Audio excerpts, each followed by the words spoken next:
उसके बाद मैंने तो बोली कि वो सब आंटी के लिए बहनों के लिए और भैया के लिए बातें सुन के मैंने चली गई। ठीक है। उसके बाद जय भैया के साथ उसके दूसरे दिन फिर से योगा क्लास था तो मैंने चली गई थी। उसके बाद फिर से वो सब मुझे पकड़े योगा क्लास के बाहर और बोले, तो हमने बोले, बातें नहीं की, क्योंकि जय भैया ने पहले दिन बोल दिया था तुम किसी से बात नहीं करोगे ये सब लड़की के साथ। मैंने बोले ठीक है, हम बात नहीं करेंगे, कुछ बात नहीं है, ठीक है। तो इसलिए मैंने बातें नहीं की। मेरा पति भी गया था उस दिन, क्योंकि वो जानते थे कुछ भी कर सकता है ये लोग, तो चले गए हमारे साथ। मैंने बोली थी कि नहीं ठीक है, हम चले जाएंगे अकेला, लेकिन फिर भी मुझे बहुत प्यार करता है तो चला गया। उसके बाद वो सब बातें करने आ रहे थे, तो तब मैंने बोली कि हमें बात नहीं करनी है तुम्हारे साथ, तुम जाओ। जय भैया ने बोले कि तुम्हारे साथ बात नहीं करनी के लिए तो तुम जाओ, लेकिन फिर भी वो बातें करना चाह रहे थे, तो हमारे पति से बात कर रहे थे, हमारा पति भी ऐसा ही जवाब दे दिया उसको।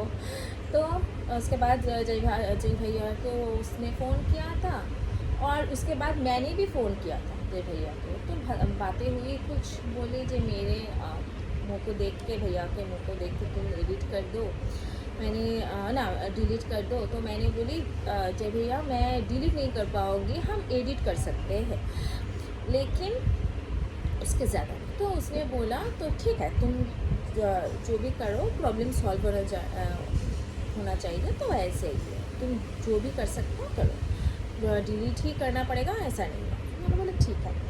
तो उसके बाद हम तो जिम से निकल गए, और मिठुन ने फिर मुझे कॉल किया। हम तो तब घूम रहे थे हमारे पति के साथ।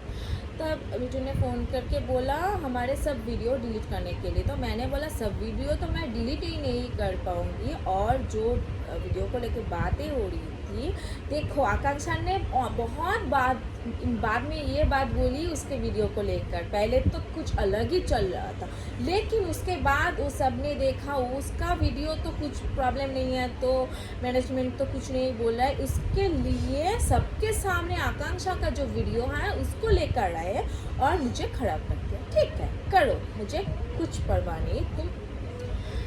तो उसके बाद मिठुन ने मुझे फ़ोन किया, तो मैंने बोला कि हम तो सब डिलीट नहीं कर पाएंगे, और जो भी वीडियो वो वाला है आकांक्षा वाला उसको मैं एडिट कर देंगे। तो तब उसको पूरा बातें तो नहीं सुना, और मुझे बोल दिया कि ठीक है, तुम्हारा फेसबुक है, तुम नहीं डिलीट करोगे, तो मेरा जिम है, तुम नहीं आओगे। मैंने बोला ठीक है, कुछ बातें नहीं है, और खूब खराब वाला टोन से बोला ये बात। तो मैंने सोचा एक बात, जी गाली एक ने दी, एक ने मारने की बात की, एक ने एटीट्यूड वाला बात की, ये सब ने मिल के करा, और वो मुझे बोला ठीक है, बहुत अच्छी बात। तो मैंने फिर से फ़ोन किया, तो मैंने बोला कि जो मेरा जो पेनिंग वाला पेमेंट है, 3 महीना का पैकेज का पेमेंट मैंने की थी, तो जितना दिन की उसको पेमेंट के कट के बाद में जो पेमेंट रहता है ना बाद में, तो उसका पेमेंट वापस कर दो। तो और मैंने रो दी थी कि उसने मुझे इतना बुरी तरह से स्लैंग दिया है, और आप मुझे बोल रहे हैं। तो उसके बाद मेरा पति भी बात किया, तो उसको बोला मिठुन ने कि हम नहीं जानते थे जी पूजा को ऐसे बोला है, ये सब तुम आ जाओ, ऐसे मैं देखती हूँ। तो मेरा पति कुछ बातें हुआ मेरे पति के साथ। उसके बाद हमारा पति गुस्से में जिम में चला गया। तो जिम में जाके बोली कि हमारा बीवी को इतना बुरा गाली दिया है, इसका क्या होगा। तो उसके बाद मिठुन ने निशा को फ़ोन किया हमारे सामने, तो बोला कि वो तो वीडियो एडिट कर देगा, डिलीट कर देगा, कुछ भी करेगा तो प्रॉब्लम सॉल्व हो जाएगा, लेकिन तुमने जो गाली दी है तो उसको तुम क्या करोगे। तो उसने बोला होगा, क्योंकि इस तरह का बातें सुन के यही लगता है कि उसने बोला सॉरी बोल देंगे मुझे। तो मिठुन ने बोला नहीं, ये मिठुन उसको बोल रहे थे कि सॉरी से तो ये नहीं होगा, ये तो सॉल्व नहीं होगा, इस चीज़ को सॉरी बोलने का जगह ही नहीं है यहाँ पे। तो उसके बाद फ़ोन कर दी और एक बात बोली तभी कि उस लड़की ने, निशा ने, और एक नाम की लड़की है, कमल नाम की लड़की है, उसको भी गाली दी है। उसको, उसका कमल नाम की जो लड़की है उसका फादर, पापा क्या बर्तन सेल करता है, तो उसको इसको लेकर भी मजाक बनाया निशा ने, ठीक है। तभी मैंने जानी, तो उसके बाद मुझे बोली, फ़ोन रख दी मैंने, तो बहुत रो रही थी। तो उसके बाद मिठुन ने बोला, कल से तुम्हारे सामने कोई ऐसी उंगली भी दिखाए ना तो मुझे बोलना, और मैं कुछ भी स्टेप ले लूँगी उसके ऊपर। मैं चली आई कि देखूँगी। और ये जो बातें हो रही थी, मैं रो रही थी, ये हुआ था मेरे एनिवर्सरी के दिन।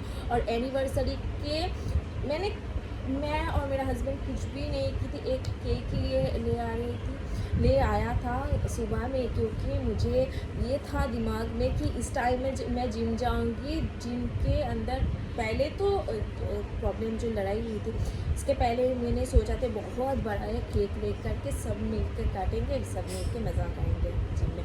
तो उसके बाद तो ये सब हुआ, तो मैंने सोचा था एनिवर्सरी के सुबह में जाएंगे, एक केक लेकर आएंगे और कुछ लोग जो मुझे प्यार करते हैं उस लोगों को देंगे। तो मैंने चला गया था उस दिन सुबह में। हम अब देखेंगे बाद में हमारा एनिवर्सरी वाला कुछ वीडियो मैंने चोरी, तो लेकर आए केक, कट किए और सबके लेके चले गए, ठीक है। मैं एक भी टुकड़ा मेरे मुंह पे नहीं दी उस दिन, सिर्फ और सिर्फ उस लोगों को खिलाने के लिए, ठीक है। मैं हुई ऐसे, उसके बाद में मेरा प्रॉब्लम है, मैं स्वस्थ नहीं हूँ, तो कुछ बात नहीं है, ठीक है। तो एनिवर्सरी के दिन तो ये सब हुआ। उसके बाद से मैं जय भैया से बातें हुई उस दिन रात में, बहुत रात में। तो उसने बोला, कल आओ, तुम्हारा टाइम पे, तुम जब आओगे मुझे बोलना, मैं तभी चले जाएंगे। तो मैं उस दिन कुछ बात नहीं बढ़ाया। उसके अगले दिन मैंने सुबह में जय भैया को फ़ोन की, तो बोली कि एक बोलेंगे नहीं आओगे, एक बोलेंगे आओगे, ऐसा तो नहीं चलेगा ना जय भैया, हम नहीं जाएंगे। वो बोल रहे नहीं आओगे, अब बोल रहे हैं चले आओ, तो इससे तो नहीं होता है। आप बोलते नहीं आओगे और वो बोलता कि चले आओ, हम तब भी नहीं जाते। अब आप बोल सकते हैं कि वो बोला था, उसके बाद तो सॉरी तो नहीं बोला, लेकिन फिर ये बोला उंगली दिखाएगा तो भी वो स्टेप ले लेगा, आप ये बोल सकते हैं। लेकिन फिर भी जिसको बोलते हैं ना, ये सब जिसके साथ घटता है वो ही सिर्फ जानता है कि कैसा लगता है, ठीक है। तो जब भी हुआ, मैं 2 दिन नहीं गई। सब ने मुझे फ़ोन की कि जो मुझे प्यार करते हैं, तुमने क्यों नहीं आए, तुम क्यों नहीं आ रहे हो। तो मैं सबको एक ही बात बोली थी तब कि मिठुन एक बार मुझे फ़ोन करके बुलाए, हम चले जाएंगे। मिठुन फ़ोन नहीं करेगा तो हम नहीं जाएंगे, कभी भी नहीं जाएंगे, क्योंकि उसने बोला, उसको ही बोलना पड़ेगा मुझे फ़ोन करके, ठीक है। तो उसके बाद एक बार मैंने फ़ोन भी किया था उसको कि मेरे पैसे वापस कर दो, हम नहीं जाएंगे, ठीक। 2-3 दिन बाद उसने फ़ोन में बोला कि पूजा चले आओ ना जिम में। तो मुझे ना बहुत बुरा लगा, कि बहुत बुरी लगी कि ऐसे बोल रहे थे। तो मुझे ठीक है, मैं चली गई। उस दिन ऑफिस में गए, उसके बाद एक क्या बोलते हैं, फीमेल एक ट्रेनर होती है वहाँ पे, जो 3-3:30 बजे जाती है घर पे नहीं, मैंने जिम से जाती है। तो तब उसने बोला कि हमारे घर पे भी जो मिठुन है, मिठुन बोल रहा था कि इसको भी मैं बहुत सारे बातें करती हूँ, बातें बोलती हूँ, तो तब भी आ जाता है। तो तब मैं एक आंसर किया था, लेकिन वो प्रॉपर नहीं था। मैंने तब बोली कि हम सबकी तरह नहीं है, लेकिन मैं फिर सोची कि ये बोलना चाहिए था कि वो आपका एम्प्लॉय है, तो जब मैं एक के पास काम करूँगी तो वहाँ पे बहुत सारा चीज़ सुन के मुझे काम करना पड़ेगा, लेकिन हम पैसे देकर आए हैं यहाँ पे जिम में। तो जो भी हुआ छोड़ो।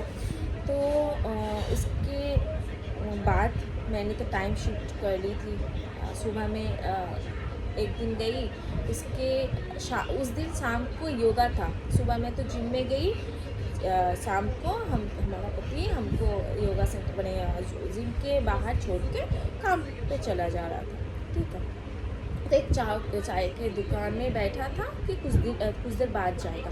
तो हम जब गए तो वहाँ पे मिठू ने बोला तुम सुबह में आई थी अभी तक नहीं गई, ऐसा मत कर, कौन करता है भाई सुबह में जाके जिम में। कौन पब्लिक है जो सारे दिन बैठा रहता है। और उसके बाद बोली कि फिर से आई हो। तो मैंने बोली कि योगा क्या हमारे दादू ने करेगा, दादाजी ने करेगा क्या। तो वो सब लड़की थी, निशा थी और 2 लड़की थी, गोल करके खड़ा हुआ था। उसमें मिठुन भी था और मेरे से ऐसा देख रहा था। तो मैंने हंस रहा था, तो मैंने बोला आप हाँ करते हैं और सब ने बोलते हैं जो हम हाँ करते हैं। अच्छा, जिस दिन हमने गए थे ना क्या बोलते हैं उसको, जिस दिन हम वो फ़ोन करके बताए थे जाने के लिए, उस दिन बोले थे हमको मुझे निशा नहीं आएगा, मैं ऐसे बोल रही थी, बोला है कि वो नहीं आएगा। हमने उस दिन भी बोली कि नहीं वो आएगा, क्योंकि हम जान चुके थे ये सब लड़की को कि इसका कुछ भी क्या बोलते हैं इज्जत नहीं है इस लोगों का। तो फिर हो गया, फिर वो आया और पहले ही मिठुन बोल दिया था कि वो लोग आएगा तो हम जाएंगे योगा में। तो योगा में आया तो कुछ बोला, तब पीछे देखी तो सा देख रहे थे सब मेरे को। तो फिर तो मिठुन चला गया। उसके बाद भी कुछ हुआ, उसके बाद बोलती हूँ। पहले एक बात बोलूँ, जब जय को मैं बोल रही थी ना, जिस दिन ये लड़ाई हुई थी कि ये सब हुआ है, तो उस दिन जय ने बोला था निशा को कि ये सब कचरा हम नहीं रखेंगे।